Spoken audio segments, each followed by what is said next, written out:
Factor, crude, આ બધા પર જે નિવેદનો આવ્યા છે, ઓવરઓલ એક મજબૂતી સાથે ક્લોઝિંગ આપણને જોવા મળ્યું છે યુએસ માર્કેટમાં. S&P રેકોર્ડ લેવલ્સથી અમુક જ અંક હવે દૂર છે. મજબૂતી સાથે ટેક શેર્સમાં મજબૂતી, નાસ્ડેકમાં એક પોઝિટિવ એક્શન ફરી જોવા મળ્યું છે. તો આ સેટઅપ કઈ રીતે જોઈ રહ્યા છો ગ્લોબલ બજારોનું? ગુડ મોર્નિંગ ચાંદની. આજનો સેટઅપ માઇલ્ડલી પોઝિટિવ છે. બધા ફેક્ટર જો છે અત્યારે તો પોઝિટિવ લાગી રહ્યા છે. જાપાનની એક આઉટકમ આવશે તો વેટ એન્ડ વોચ કરી રહ્યા છે. તો ઓવરઓલ માઇલ્ડલી પોઝિટિવ સેટઅપ છે આજનો વૈશ્વિક બજારનો. વૈશ્વિક બજારનું એક સેટઅપ હાલ એક થોડું પોઝિટિવ સાઇડ પર જોઈ રહ્યા છે. FIS અને DISના ફિગર્સ જોઈએ મહેશજી, તો કેશમાં તો છે જ નેગેટિવ ફિગર, સતત 5,462 કરોડની વેચવાલી છે. DIS તરફથી 3,712 કરોડની ખરીદદારી આપણને આવતી દેખાડી રહી છે. પરંતુ જે F&O નંબર્સ આવી રહ્યા છે એ ઘણા પોઝિટિવ છે. સ્ટોક ફ્યુચર્સમાં તો 2,121 કરોડની ખરીદદારી કરી છે, પરંતુ મહત્વનું એ છે કે ઇન્ડેક્સમાં પણ હવે તેઓ પોઝિટિવ થયા છે અને ઇન્ડેક્સ ફ્યુચર્સમાં FISએ 717 કરોડની ખરીદદારી કરતા આપણને દેખાડી રહ્યા છે. કઈ રીતે આ નંબર્સ જોઈ રહ્યા છો તમે? નહીં, FI નો શોર્ટ નો રેશિયો જે થોડોસો કમ થયો છે. તો પહેલા 13-14% નીચે મેં આવ્યો હતો લોંગ નો રેશિયો, તો અત્યારે 18-19% કરીબ આવ્યો છે. તો સ્લાઇટલી પોઝિટિવ બાયસ ચાલી રહ્યો છે. તો અહીંયા એક રેન્જ બાઉન્ડ કારોબારની અપેક્ષા કરી રહે છે, એક mildly positive to range bound. Okay, એક રેન્જ બાઉન્ડ કારોબાર માટેનો એક વ્યૂ એક બનતો દેખાડી રહ્યો છે. સ્ટ્રેટેજી એક બનાવીએ એક નિફ્ટીની. સૌથી પહેલાં તો મહેશજી, ગઈકાલે જે એક્સપાયરીનું સેશન એક મજબૂતી ઓવરઓલ જોવા મળી હતી IT દ્વારા, જે એક સપોર્ટ હતો ખાસ કરીને, તો નિફ્ટી 23,200ના લેવલ્સ પર આપણને એક સ્પોર્ટમાં ક્લોઝિંગ આપ્યું છે મજબૂતી સાથે. એની સાથે નજર કરીએ કોલ રાઇટર્સ અને પુટ રાઇટર્સનો જ્યાં ઝોન હતો, તો નિફ્ટી માટે એક્ટિવ કોલ રાઇટર્સ હતા 23,200, 23,300 અને 400 ઉપર. તો નીચેની તરફ 23,200, 100 અને સાથે જ 23,000 પર પુટ રાઇટર્સનો એક ઝોન હતો. તો હવે કઈ રીતે એક લેવલ્સ ક્યાં ધ્યાનમાં રાખવા જોઈએ નિફ્ટી પર? તો સ્ટોપ લોસ સાથે તમે જો તો 23,000-23,050 નો એક ઝોન છે. ત્યાં એક સ્ટોપ લોસ રાખીને ટ્રેડ કરી શકે છે. અપર સાઈડમાં 23,350 થી 23,400 ના લેવલ બની રહે છે. 23,400 ના ઉપર સસ્ટેન કરે તો પછી પાછો 23,500, 23,550 તકની રેન્જ બની શકે છે. તો અત્યારે 23,050, 23,000 બે લેવલ છે, જો નીચેમાં ધ્યાન રાખવું પડશે.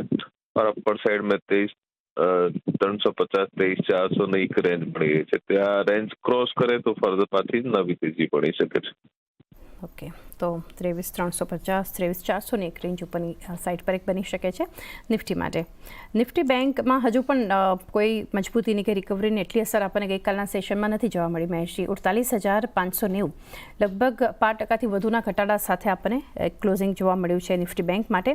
અહીંયા નજર કરીએ હવે કોલપુટ ડેટા પર, તો 48,800 ઉપર કોલ રાઇટર્સ સાથે 49,000ની સ્ટ્રાઇક અને 49,200 માટે.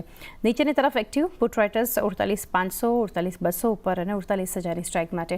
તો નિફ્ટી બેંક માટે કઈ રીતે સ્ટ્રેટેજી જણાવશો તમે? બેંક નિફ્ટીમાં પ્રેશર જો છે નિફ્ટી કરતા જ્યાદા છે. આપણે જો તો પ્રેશર બેંક નિફ્ટી ફાઇનાન્શિયલમાં સેલિંગ FI આવી રહી છે. બટ આ લેવલ અટ્રેક્ટિવ છે. તમારે કોઈ બી 48,200 ને કરીબ સ્ટોપ લોસ રાખીને ટ્રેડ, કોઈ લોંગ ટ્રેડ છે તો કન્ટિન્યુ કરી શકે છે. 48,900 થી 49,200 ના લેવલ આપણે જોઈ શકે છે. નંબર્સની વાત કરીએ તો HDFC ના નંબર સારા આવ્યા હતા, કોઈ નેગેટિવિટી હતી નથી. બીજા તમે જો તો એક અત્યારે જો એક્સિસના નંબર થોડા સા નેગેટિવ સાઈડ, નંબર ઠીક આવ્યા ને, કોમેન્ટ્રી નેગેટિવ હતી તો તે પ્રેશર જનરેટ કર્યું. અત્યારે ICICI બેંકના, SBI ના નંબર સબ વેટ એન્ડ વોચમાં છે. તો મારા હિસાબથી અગર કોઈ બી લોંગ સાઈડ છે તો 48,200 ને કરીબ સ્ટોપ લોસ રાખી શકે છે. 48,900 થી 49,200 ની અપર સાઈડ એક્સપેક્ટ કરી રહ્યા છે. ઓકે, લોંગ સાઇડ પર છો તો પોઝિશન કરી શકો છો 48,200ના સ્ટોપ લોસ, 48,900, 49,200ના ટાર્ગેટ સાથે નિફ્ટી બેંક પર. તો મહેશજી, સ્ટોક સ્પેસિફિક એક્શન્સ ક્યાં તમને દેખાઈ શકે છે? આપના સ્ટોક્સ રેકમેન્ડેશન્સ જાણીએ. લુપિન જે છે, લુપિનમાં ઠીકઠાક એક બેલેન્સ છે. અત્યારે અપર સાઈડથી ઓલરેડી પ્રોફિટ બુકિંગ થઈ ગઈ છે. તો અહીંયા લેવલથી એક પાછી જો છે લુપિનમાં એક અપસાઇડ જોઈ શકે છે. કેશ માર્કેટને સામે બાઇંગ કરી શકે, 2,080 નો સ્ટોપ લોસ રાખીને ચાલી શકે છે. 240 થી 250 લેવલ આપણે શોર્ટર ટાઈમમાં એક્સપેક્ટ કરી રહ્યા છે. ઓકે, તો એક લ્યુપિન માટેની સ્ટ્રેટેજી છે 2080નો તમે સ્ટોપ લોસ રાખો અને ઉપર 2240 ત્યારબાદ 2250 સુધીના લક્ષ્યાંક બતાવી શકે છે. તો એ સાથે મહેશજી સમય થયો છે કે રજા લઈએ, આપના ડિસ્ક્લોઝર્સ જાણીએ. મારી કોઈ પર્સનલ પોઝિશન નથી, કંપનીના ક્લાયન્ટની પોઝિશન રહી શકે છે. મારા તરફથી જે કોલ્સ હું દેવા માંગીશ એમાં એક છે ઓરોફાર્મામાં આપણે અત્યારે જોઈએ તો પ્રાઇસ ફ્યુચર્સ પ્રમાણે 1247 ની કરીબ છે અને આમાં ડાઉનસાઇડ પર અગર આપણે 1220 ને હોલ્ડ કરશું તો ઇન્ટરડે ડિપ્સમાં આમાં બાઇંગ થઈ શકે છે અને અપસાઇડ પર આ કાઉન્ટર 1290 તરફ જઈ શકે છે. તો 1290 ના ટાર્ગેટ અને 1220 ના એસએલ સાથે ઓરોફાર્મામાં હું બાય દેવા માંગીશ. અને એ સિવાય પોલિસી બજારમાં પણ મને એવું લાગે છે કે અપસાઇડ મુમકિન છે. 1693 પર ફ્યુચર્સ બેઠેલા છે. અગર 1680 હોલ્ડ કરશું આપણે તો અપસાઇડ પર 1825 સુધી આપણે જવાના ચાન્સીસ છે. ચાની આજે આપણે અલ્ટ્રાટેક સિમેન્ટથી શરૂઆત કરશું. ગઈકાલે શાનદાર આપણે જોયા રિઝલ્ટ આવ્યા, ત્યારબાદ બ્રોકરેજ રિપોર્ટ આવ્યા છે. શરૂઆત જેફરીઝથી કરીએ. જેફરીઝે અલ્ટ્રાટેક સિમેન્ટ માટે બાય રેટિંગ્સ આપ્યા છે.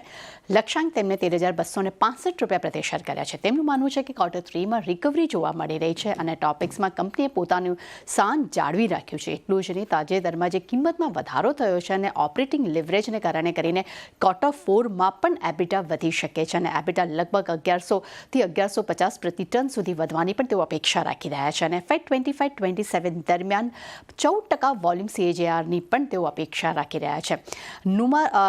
નુવામાના રિપોર્ટ્સ પર પણ ખાસ નજર રાખવાની રહેશે. એ પણ અલ્ટ્રાટેક સિમેન્ટ માટે હોલ્ડ રેટિંગ આપી રહ્યા છે અને લક્ષ્યાંક તેમને વધાર્યા છે. તેમને 11,574 રૂપિયા પ્રતિ શેર કર્યા છે. તેમનું માનવું છે કે FY26-27 દરમિયાન એબિટા જે છે તે લગભગ 1%થી વધુ વધવાની તેઓ અપેક્ષા રાખી રહ્યા છે અને વધતી માંગ અને પ્રાઇસને કારણે ખાસ કરીને કંપનીને પરિણામમાં એક મોટો ફાયદો પણ અહીંયા મળતો જોવા મળ્યો છે. ત્યારબાદ DAM કેપિટલ્સ પર પણ અલ્ટ્રાટેકનો એક રિપોર્ટ આવ્યો છે. તેમનું કહેવું છે કે રેટિંગ તેઓ અહીંયા અપગ્રેડ કરશે અને તેમને બાય રેટિંગ્સ કર્યા છે. લક્ષ્યાંક તેમને વધારીને 12,550 રૂપિયા પ્રતિ શેર કર્યા છે. તેમનું માનવું છે કે સરકારી ઇન્ફ્રાસ્ટ્રક્ચર સુધારાને કારણે કરીને ભારતીય સિમેન્ટ સેક્ટર્સને એક પ્રોત્સાહન મળવું જોઈએ અને કન્સોલિડેશનમાં ધીમી ગતિ પણ છે, પણ ભારતીય સિમેન્ટ ક્ષેત્રમાં એક તેજીનું કારણ બની શકે છે અને FY25-27 દરમિયાન 11% વોલ્યુમ CAGR રહેવાની પણ તેઓ અપેક્ષા રાખી રહ્યા છે. પણ સાથે તેમણે એ પણ કહ્યું છે કે આ કંપનીએ પોતાના માર્કેટ શેરમાં એક સતત એને વધારો કર્યો છે અને તેને જાળવવામાં કંપની સફળ રહી છે. અને એક્વિરસના રિપોર્ટ્સ પર પણ નજર કરશું. એમને અલ્ટ્રાટેક સિમેન્ટ માટે લોંગ કોલ આપ્યા છે. લક્ષ્યાંક તેમને 13,490 રૂપિયા પ્રતિ શેર આપ્યા છે. તેમનું પણ સેમ માનવું છે કે ટોપિક્સમાં કંપનીએ પોતાનું સ્થાન જાળવી રાખ્યું છે અને મજબૂત કેશ ફ્લો અને સારી લિવરેજને કારણે કરીને આ સ્ટોકમાં તેજી જોવા મળી રહી છે. BPCL પર આપણને એક રિપોર્ટ આવતો જોવા મળ્યો છે. BPCL પર CLSAનો રિપોર્ટ છે. અહીંયા રેટિંગ તેમને અપગ્રેડ કર્યા છે. અંડર પરફોર્મથી તેમને હોલ્ડ કર્યા છે.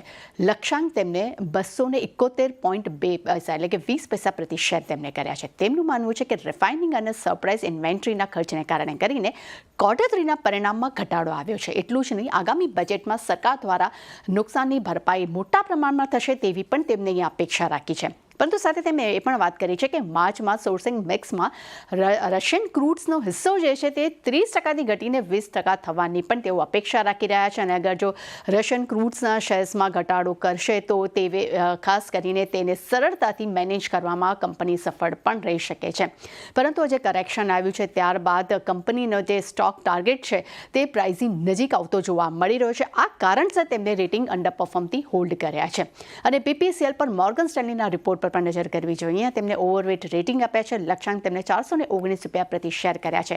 તેમનું માનવું છે કે ફિટ સ્ટોક્સમાં ઓવર સપ્લાય અને મજબૂત સ્થાનિક ગ્રોથને કારણે કરીને અહીંયા તેમને ઓવરવેટ રેટિંગ આપ્યા છે.